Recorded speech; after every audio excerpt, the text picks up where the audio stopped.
الرحمن معزز ناظرین، السلام علیکم ورحمۃ اللہ وبرکاتہ۔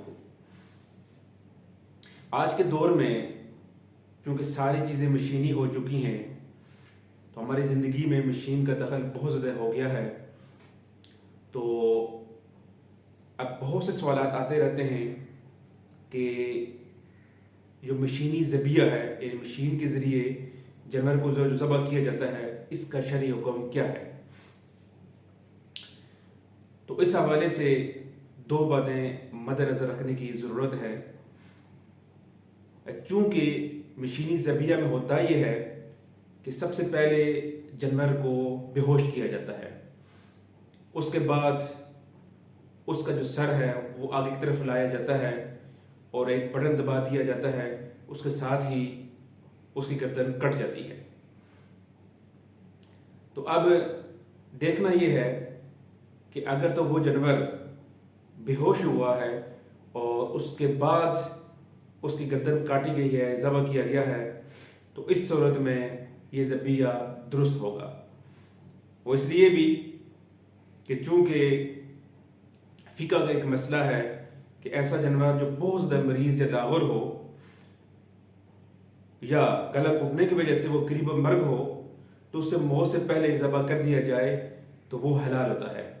تو اس لحاظ سے اگر بے ہوشی کی حالت میں اس کو ذبح کر دیا جاتا ہے تو یہ درست ہوگا۔ لیکن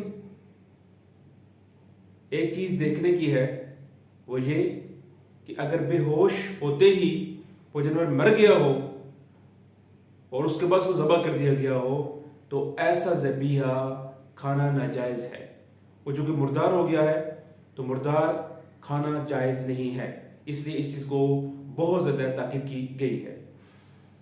اور دوسری بات یہ ہے کہ مشینی ذبیحے میں جو فرد بٹن دباتا ہے وہی فرد دراصل اس جانور کو ذبح کر رہا ہوتا ہے، تو اس لیے ضروری ہے کہ جو بٹن دبانے والا فرد ہے، مشین کو آپریٹ کرنے والا جو فرد ہے، وہ مسلمان ہونا چاہیے اور اس سے پہلے اسے بسم اللہ پڑھنی چاہیے۔ ہاں اگر مسلمان نہیں ہے تو اہل کتاب کا ذبیحہ بھی چونکہ جائز ہے، تو اہل ذبیحہ میں سے بھی کوئی فرد ہو، یعنی یہودی یا عیسائی ہو، وہ اگر یہ ذبح کرتا ہے یا مشین کو آپریٹ کرتا ہے تو اس کا کھانا بھی درست ہوگا۔ تو اللہ تعالیٰ سے دعا ہے کہ ہم سب کو عمل کرنے کی توفیق عطا فرمائے۔